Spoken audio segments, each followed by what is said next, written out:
afternoon, everyone. Oh God, that sounded really formal, didn't it?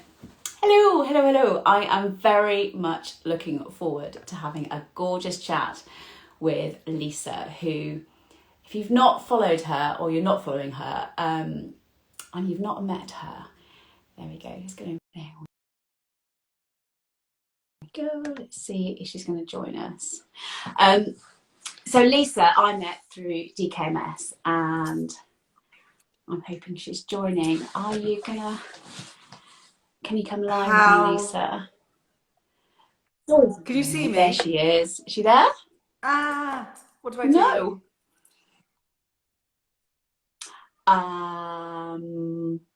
I've Good never done one of question. these before. Right. There should be like a little video. Can you press the little video screen? Bear with, callers, whilst we just figure out the technicalities. Are you there? Shall I stop and re-add you? Maybe try. I don't know. Yeah. Here you go. I've invited you again, so you should. Oh, it says you're unable to join us. Why is that? Okay, so don't panic. It'll be fine. We'll be fine. It's all good. It's all good. So, are you still there, Lisa? She's gone. Let's invite her again. Where is she? There she is there. This has never happened before. Right, let's see if we can invite Lisa again. And what I might have to do is go off. There we go. She's come out. I might have to go off and come back on again. Hello. Oh, there looks she more is. like I can see myself. Goodness. I've never done one before, so I was panicking. How are you? Well, I've never had a situation whereby someone I've been able to hear them but not been able to see them. So I was just thinking, oh my God, where is she? Oh, you're looking fabulous. Quickly out of the classroom well. and into the yeah, a bit of a mad one. Yeah, good, very good. Excellent. Thank you so much for your time today, and thank you so much for joining us. Yeah, I've got a map here somewhere. What have I done with it? no. It's half term, isn't it? Well, it's not. It's not half term for you, but it's half term for me, and I put it somewhere safe, and I can't find it. So let's start off with talking about our connection. So we met through DKMS, or someone saying hello. Hello. Hi, darling. That's Joe. Hi, Joe. We need to get you on live as well. We should get you on. So yeah, we met through DKMS. Yes. 2 years ago. Probably, yeah. Was it before that? Yeah. The whole COVID thing, you get lost in that. Quite a while ago. I know. It could be 1987 for all I know. Of course. So tell us, if you don't mind, and tell me if you if there's anything off limits. But do you mind telling us how you got involved with DKMS and a bit about your backstory? Involved with DKMS. Didn't know anything about DKMS beforehand. Didn't know anything about the stem cell register. Had preconceived ideas. Just the horror stories and oh well, that happens to other people. Oh well, that must be awful. But did nothing about it and thought that stem cell register, well, you had to do, it was terrible, you had to do terrible things to be able to have to do that, or it'd be really kind, but it wasn't on my radar. And then in 2016, I got acute myeloid leukemia. It was overnight, it was incredibly intense. I was well on the Saturday, and on the Sunday, I was dying, and I was in hospital by the Monday, and I was given a diagnosis. I was told there was the likelihood that they would be able to keep me alive, but it was going to be a hard slog. And whilst going through the treatment, I was told that I was going to need a stem cell transplant was my best chance of survival. So I was told, because of my heritage, white British, Northern European, there was a chance that I was going to find a match. I have one sister, and I thought, well, what are the chances of that? Because there's only a 1 in 4 chance of a sibling being a match. Yeah. So I thought, well, you can't Yeah. think that well, but it came back that she was 100% match. And so I was really, really lucky. I had stem cell transplant in 2016, as I said, along with the kitchen sink, basically, was thrown at me. It was horrific. Anyone that's been through it would know. But that was my only chance. And I was incredibly positive through it all. And I was in her... As only you are. You're one of the most positive people I know. Well, you don't have much choice, really, when you've been through some things I have. And well, it's yeah. I had stem cell transplant, and every step of the way, you know, things I had to go through worked well. I was really, really lucky. And after I had my stem cell transplant, it took a number of months to feel better. And generally, I think lots of people think, gosh, you know, I've been really lucky. An awful experience, right? I'm going to park that and just get on with my life. You know, it's an experience and I never want to go through it again. And that's fine. It depends how people want to deal with it. But for me personally, it was, what can I do? What can I do? I've got to do something. I was so lucky. And I'm a teacher by trade, and I'm used to presenting myself and so and so. And I just thought, so first of all, I was doing things for the Hammersmith Hospital to raise money, and we raised a huge amount of money for them. And I thought, I need to be more specific. And I found out about the DKMS, the stem cell charity, and I thought, well, that's ideal. They're round the corner from my house. I'm very local to them. And so I just went in and said, hi, I'm Lisa. I've been through this. I can do X, Y, and Z. Use me. And so pre-COVID, they did. Yeah. And so they dragged you in and said, yes. Absolutely. Not let Sorry, you go, I'm finding a bit... There we go. That's better. Yeah, so I went in, and so I started going into schools, going into businesses, going into basically anywhere that could educate people, first of all, because the average person is like me. You thought, oh, stem cell, oh, I've heard about that, but I don't know really what it's about. You think it's going to happen to somebody else, and you don't realise that 2% of the population are on the stem cell register. And so I went into schools, went into universities, I went into workplaces and talked to them my story, because it happened to me. There was no pre-existing conditions. There was no reason. There was no test to know. And I'm not scaremongering, but it's almost like you need to have that insurance policy that just the more people that are on the stem cell register, the more chances there are that people are going to find a match.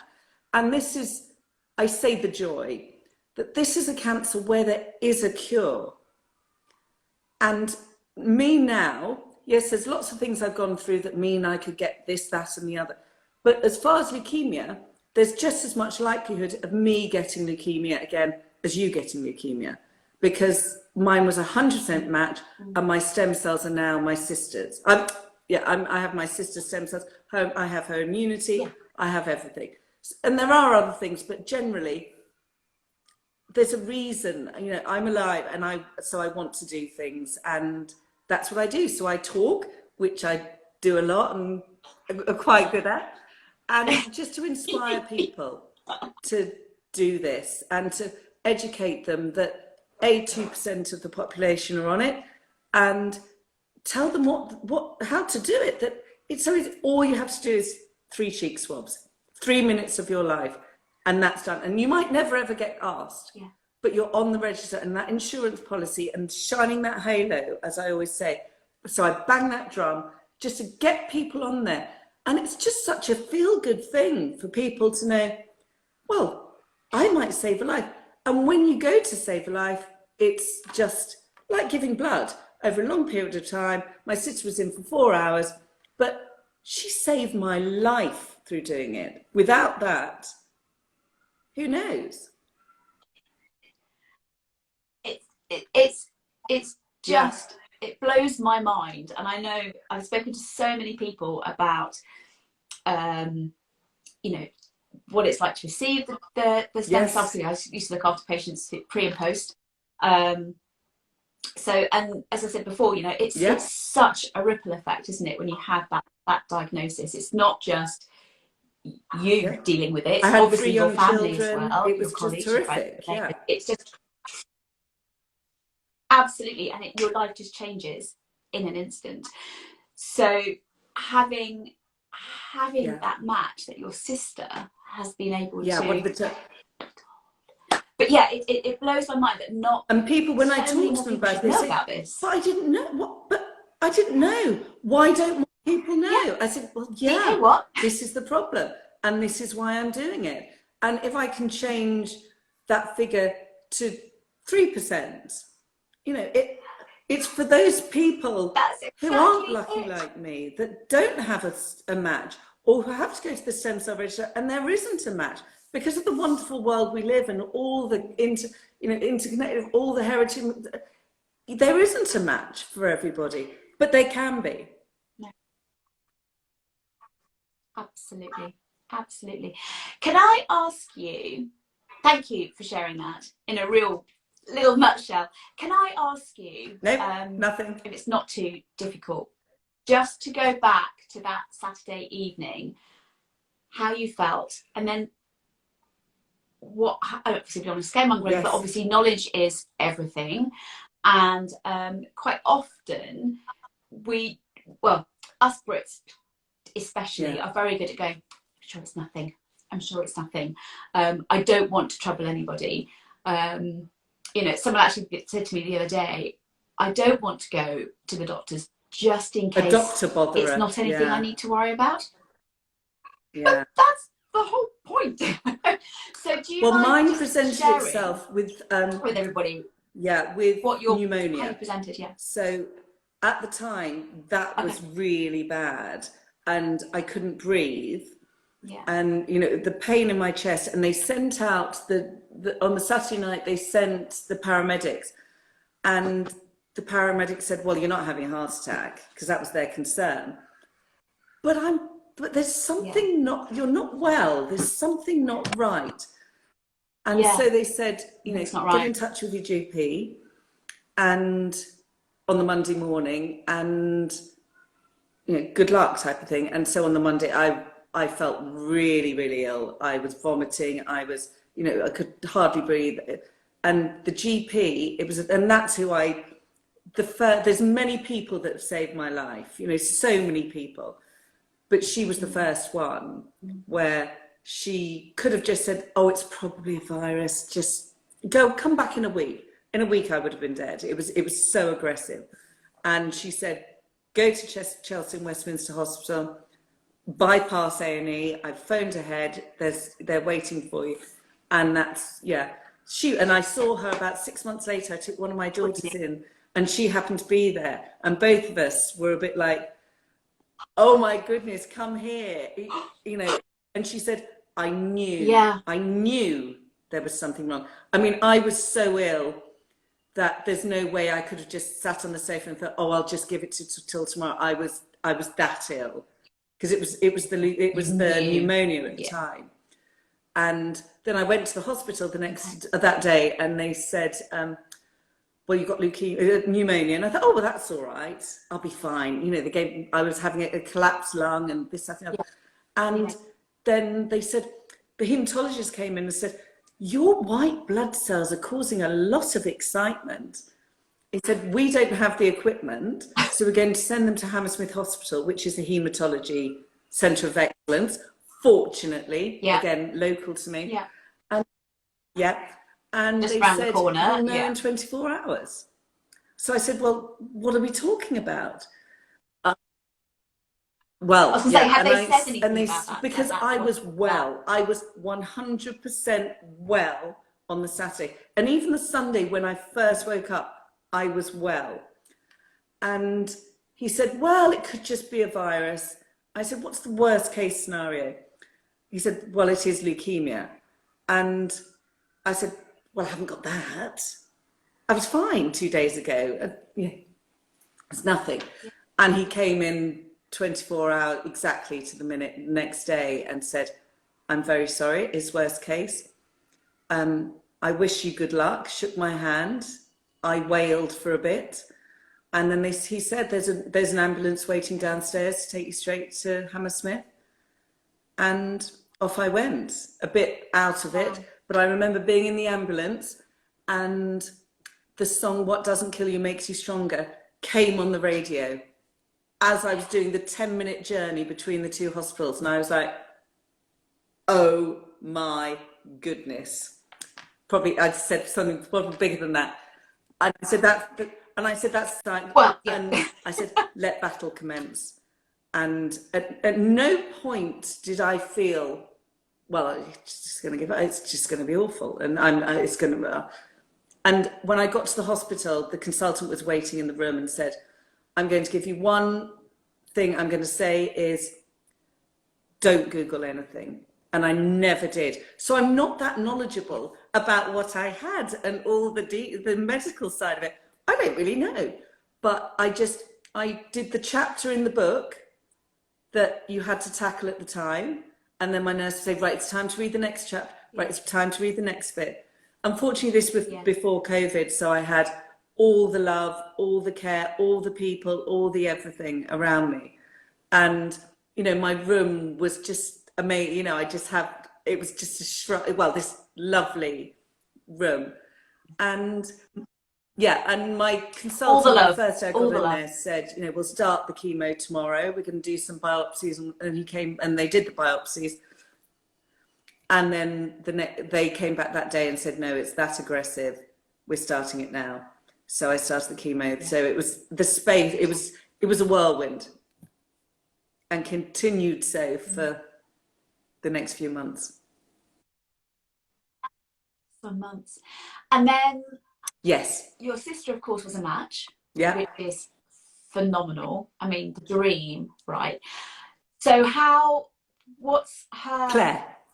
I don't know her name. I'm so sorry. I forgot. With no I.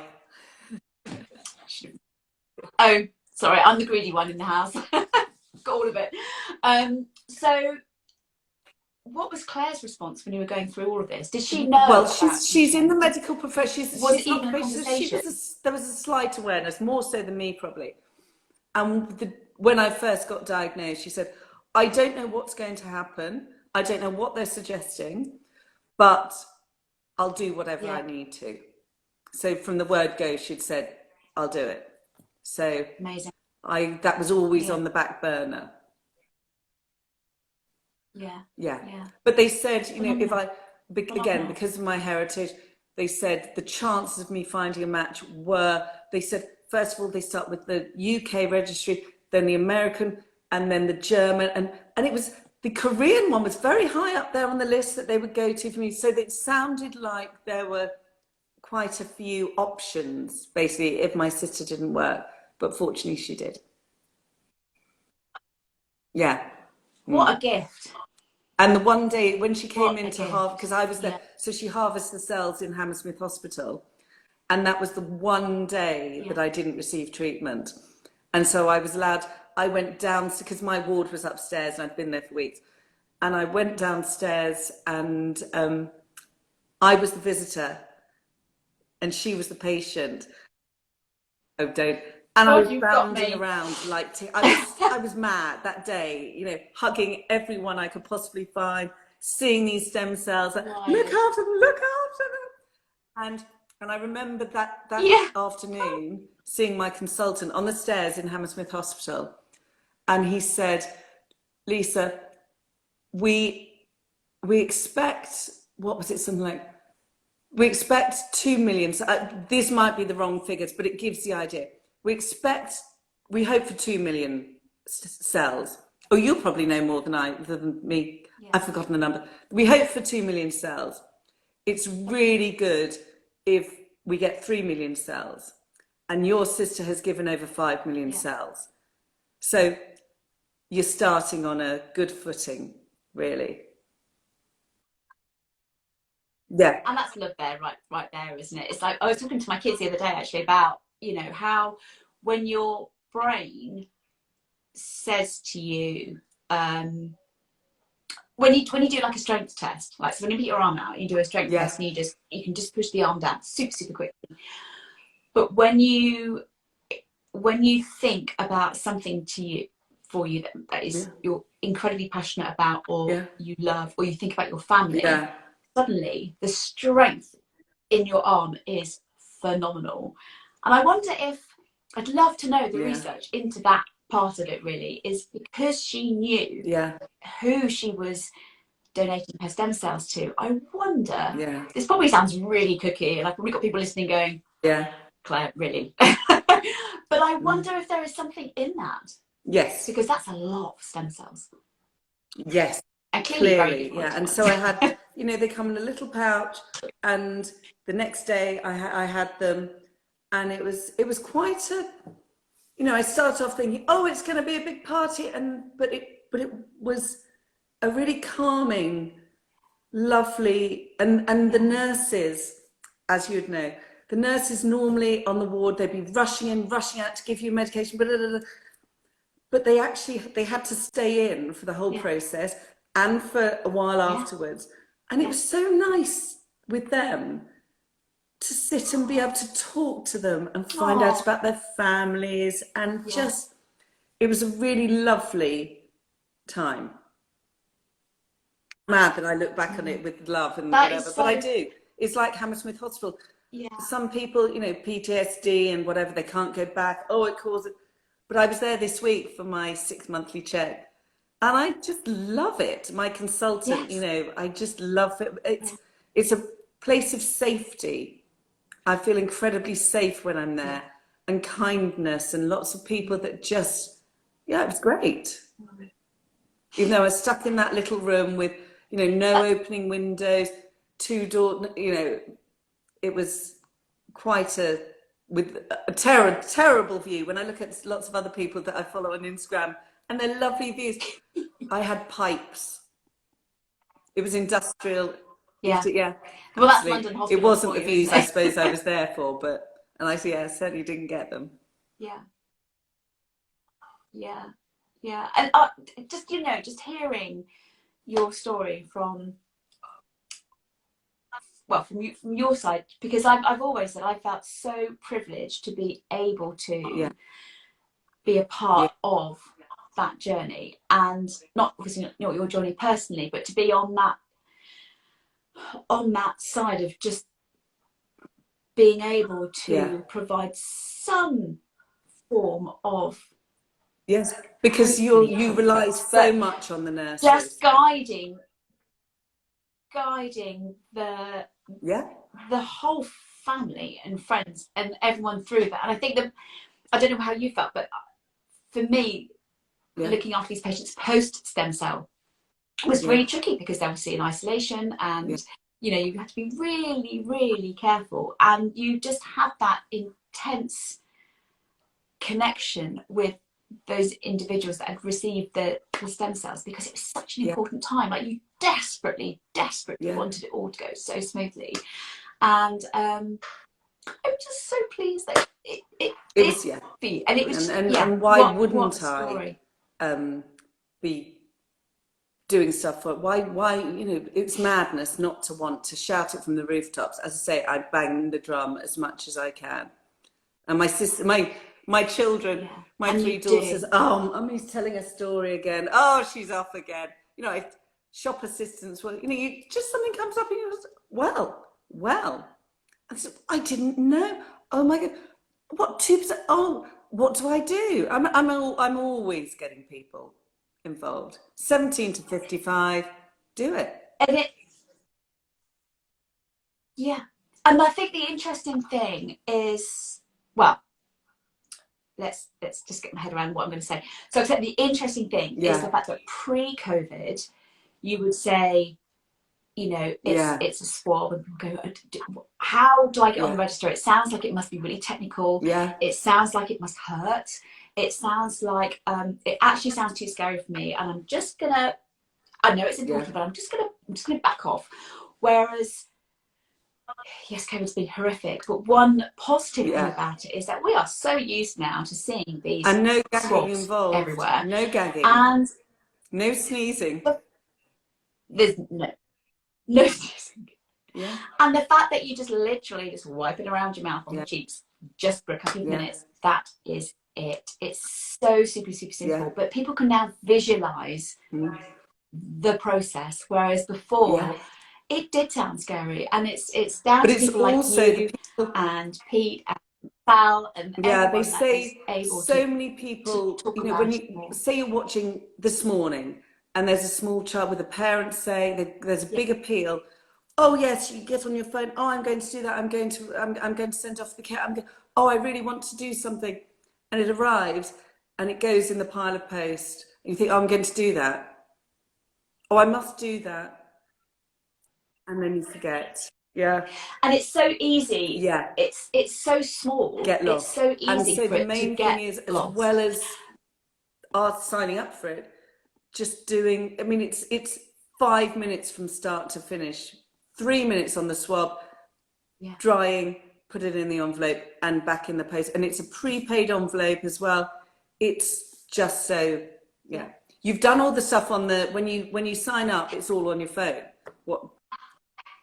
So they've got all the information. But even that's not that time consuming. It's like 2 minutes. People say, oh, I've done it.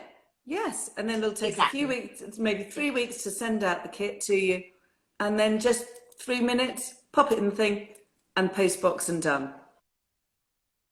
Send it back. Absolutely. Well, that's why I started the hashtag STEM Saturdays. Oh God, got it in a twist now. Saturday Stem Cell Day, because it's like you say, it's very easy to go, oh yeah, I'll register. But the Stem Cell Saturday is all about not only registering, it's about doing it and then walking down to the post office or the post box. Yeah, I've got my 17, my just turned 17-year-old. Hers has arrived.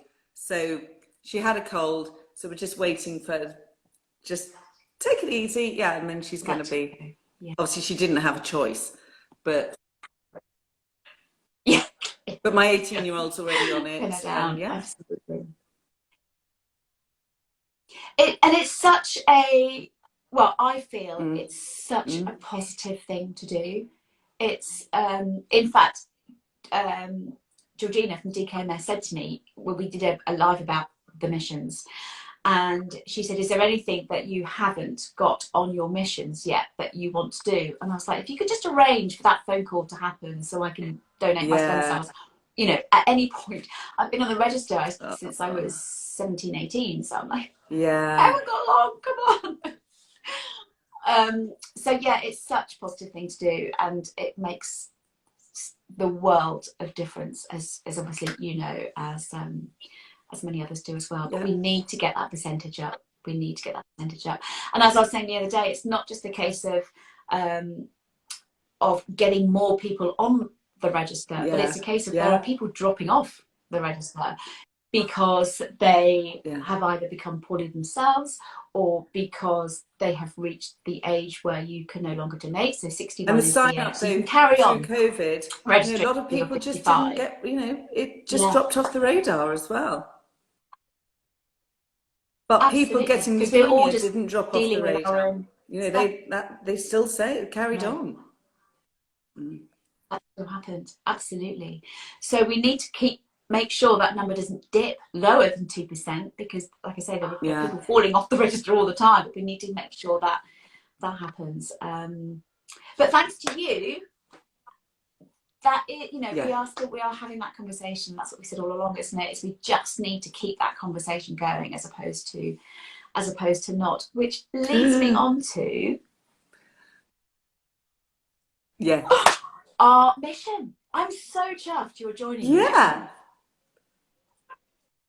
Yeah, you say. Do you want to share? Shall I share? What do you want to do? Okay. So, and I keep saying next month, days, like in a I few kept days. saying next year I'm doing this mission. Tuesday is when we say. Where has February gone?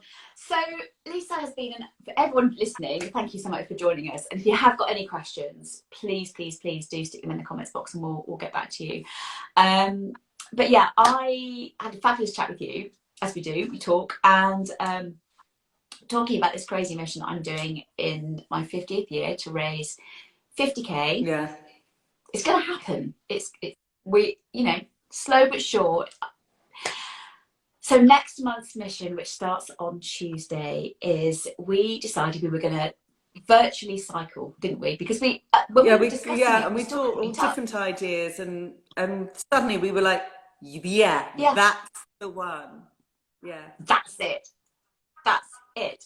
So we have decided. I can't believe that's my map. We have decided that we are going to cycle virtually from Chiswick, the HQ in Chiswick, DKMS HQ. Not as the crow flies, because that would just be easy, surely. We are going to virtually cycle the map to the headquarters in Germany, which is where the charity was founded. So that works out at 10 miles each every day for 31 days. Is that right? We're going to be fit. I hope so. And have very sore bottoms. So that's what we're doing. So we will be doing some lives together along the way as we're cycling along, and we'll be having some mutual conversations along the way. I know I've got some people that are going to be cycling on with me, and Pete yesterday, I don't think he's on the live, but yesterday he said, so Pete was, I'll join him with that. Pete was on when I did the wing walk in September. Mad. I mean, so when we said about a virtual cycle, yeah, of course, that's easy. I've stood on a plane at night. What was it, 700 feet? I was like, I'll do anything, but I'm not standing on a plane. I did that with Pete, and I've known Pete for a long time. Again, we were fortunate that before COVID we met up, and we tried to do some stuff. What a gent. I'm doing it for Pete. What an absolute gent. Yeah, this is it. Wouldn't that be amazing? Wouldn't that be amazing? So I'm not sure if we just need to figure out the final. I'm not sure if he's joining us He's too fit for us. He could do it all in a day. Do you know, I know. So I'm so glad it's virtual. We can just hop on and do a quick 10 miles. I do it whilst watching the telly, so it's fine. Absolutely. We've got to get a box set or something sorted out, and a few lives as well. So we do. Oh. Got it. You know, I was going it's here somewhere. I knew I had it. So this. We're going through any nice routes. The map. Passing any nice places. Lovely. We got a really nice route. I can practice my French. A really nice route. Little ferry trip. So that is the beginning, and then we have actually got a few. DKMS have been brilliant. Their technological team have created this for us, and so we've got little mile markers along the way as well. So we'll be sharing. That's my kind of paper copy, but we will be sharing. Can't wait to going through this across the channels. That'll be interesting. Yeah. Let's hope it's not too breezy. So that is 974 kilometres, and if you're in miles, that's 605 miles between us. Actually, I need to double check with Pete, but Pete said, well, we could just go there and back. You know, Pete, I know. He could do the return. We'll see how we get on. Back we'll the see other how much way, maybe. Or single-handedly, he'll do it. We'll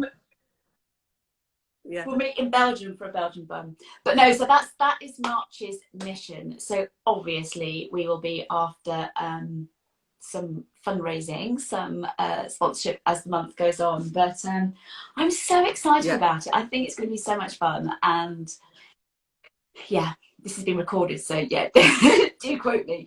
But I think it's going to be a lot of fun and really, really great. I can't wait. I'm really excited about it. Amazing. Same. So we are going to go live on. Are we cycling together on Monday, on Tuesday, the first day? Is that our? We need to figure that out. But we will share with our lovely audiences, because I know that DKMS are going to do a live with yourself and me to, I think, start us off. Yes. So we just need to figure that one out. But fantastic. We'll let you know. thank you My so pleasure. much for not only joining me today, but for keeping me We'll company know each next other quite month. well probably by the end of it.